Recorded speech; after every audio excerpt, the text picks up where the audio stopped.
Here we all are in the orchard on the last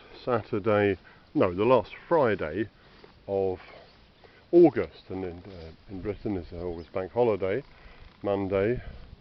If you're seeing this before the actual bank holiday hits and you're at all open to advice, I would earnestly suggest that you don't drive anywhere, because the roads is going to be absolutely murderous. Anyway, just a little, very brief look at the orchard. These are a couple of the originally Miller's seedling trees that I grafted over to May Queen, a variety I've been strongly recommending on the grounds that it's extremely rare, got quite good disease resistance, reliable, steady cropper, well flavoured apple, and a long keeper. So May Queen, lots of you have had some signs of this, and it's a tree that deserves to be preserved. Here's the good old reliable performer. Here's Kidd's Orange Red. This has been thinned. You can see the branches are bowing down. Anyone know the poem Linden Lee? So in the Yorkshire dialect, and here for me, the apple tree do bow down low in Linden Lee. The not the Wurzels, the Yeti's a very nice version of it. The apple trees do bow down low for me in Linden Lee. Anyway, there's some pretty nice look in Kidd's Orange. And what I really wanted to do was take a quick look at some of last year's grafting. I feel I ought to do this just to prove that grafting works, although I know a lot of you know that already. But here's one that didn't work. This tree I sawed back very hard. This is part of our ongoing effort to convert the whole of this particular orchard, this is the fill barrel section, over to cider varieties. Sawed back hard. You see I did a rind graft there, it failed. Did a rind graft there, that failed too. And here, rind graft, all dead. But what I've done is I've selected some of the shoots which the wood of the tree has sent up. When I've selected them, what I mean of course is I've rejected others. So I've chosen some nice strong uprights to grow here at good angles, and I plan to saddle graft onto those next year. That was brown French, a rare Gloucestershire apple. But in the interest of honesty and realism, I do show failures. But here's, in the interest of encouragement, here's some success. Now you can see that's a rind graft. That's a rind graft there that failed, and there's a double cleft graft that you can see. Double cleft graft that has grown away very well indeed. There's another double cleft graft there. This is variety fill barrel. In this particular orchard we call fill barrel after the apple. There you see, that's a nice cleft graft that's grown well. Do try to remember to label things. And hey, that's grown away very nicely. And I've grafted a few more around here, which I've done okay. This is Dabinet, a well regarded cider fruit. Saddle graft. That's a cleft, one took, the other didn't. That's another saddle. Looks a bit scruffy, doesn't it? It's a bit of a mess, but it's lively. Hopefully that will all heal up and within a few years be invisible. Rind graft that failed. Double cleft, one of which took, the other didn't. It's a rind graft that's taken very nicely. So overall it's good. It's really important. I've only got three hands. One's holding the camera, the other one's holding something else, so I can't actually get my secateurs out, but these are some growths you can see which are coming over from underneath where I grafted. Again, there's a nice saddle, and then there's a rind graft going away there. Well, there you do need to come around probably 2 or 3 times in the course of the year and snick out the grafts which come away from below where you want them to come away from. Get a picture.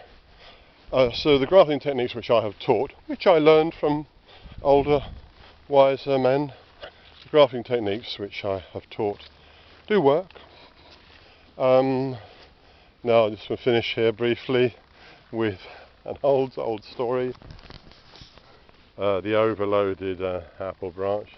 This is again, this is one I grafted over a few years back. This was a Tremlett's bitter. We had slightly too many of these. I grafted some Somerset Redstreak, which, as I recall, Andrew Lee very kindly sent me. And you can see that's a graft there, there's another graft there, there's another graft there. Very strong upright growth, very heavy crop, and alas, it didn't get propped, it didn't get thinned, and it snapped off. What I've done is I've left it because there is some nutrition coming through there. So we'll harvest these apples. I mean, it's enough there for half a gallon of cider probably. So we'll harvest them and then later I'll snip those clean out. So I've been doing some fruit thinning here. We'll probably break a few more branches. I mean, look at this Tremlett's bitter here. Of course, I've been pruning these carefully, and generally a more horizontal branch is less likely to break. It's a very upright branches.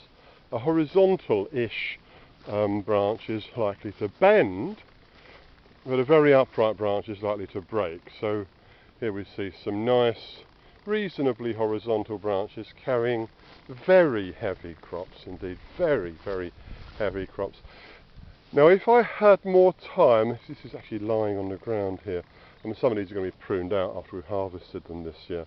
If I had more time to devote to this, I mean I've got the same amount of time as everybody else, 24 hours every day, 7 days every week, but it's just what I do with that time. Look at this, this is a branch which was initially quite upright, but still quite a shallow angle, and the one beyond it is very similar too. This branch is bending down low with maybe a stone of apples. You know, it's enough apples there to make a good gallon of good cider, easy. If I had the time and the energy, I could go into the woodlands that we've planted, and I could cut some hazel forked sticks and prop this up.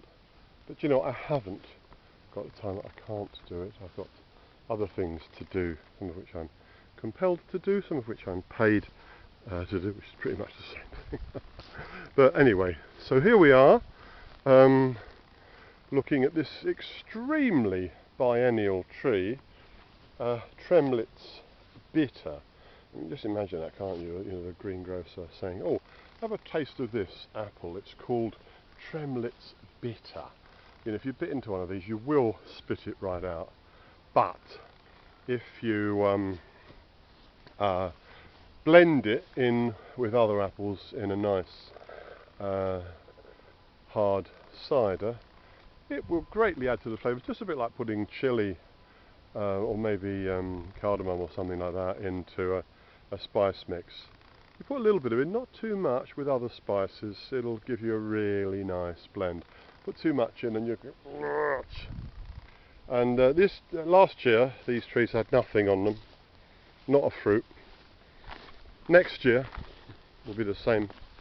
This is the most biennial apple we grow, but intelligent selection by growers has kept this apple going, although it is a fault that it only crops every other year. My goodness, when it does crop. Tremlett's bitter on the last day of August, and these will be ripe in about 3 weeks, although if they're picked, carefully stored, they will ripen a little bit more in store, but they won't be pressed anyway, in my opinion, by the end of September, and they are an excellent complement to sweet dessert apples such as Laxton's Epicure. So if it's my last sentence here, if you have a lot of sweet dessert apples, you want to make cider from them, but you know you're not going to get really good cider from them, and you haven't got a lot of room for proper West Country cider apples, then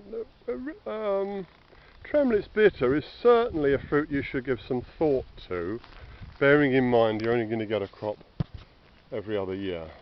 We have a big one of these that gives up to 100 kilos of fruit a year that is out of sync with these, so we always have some.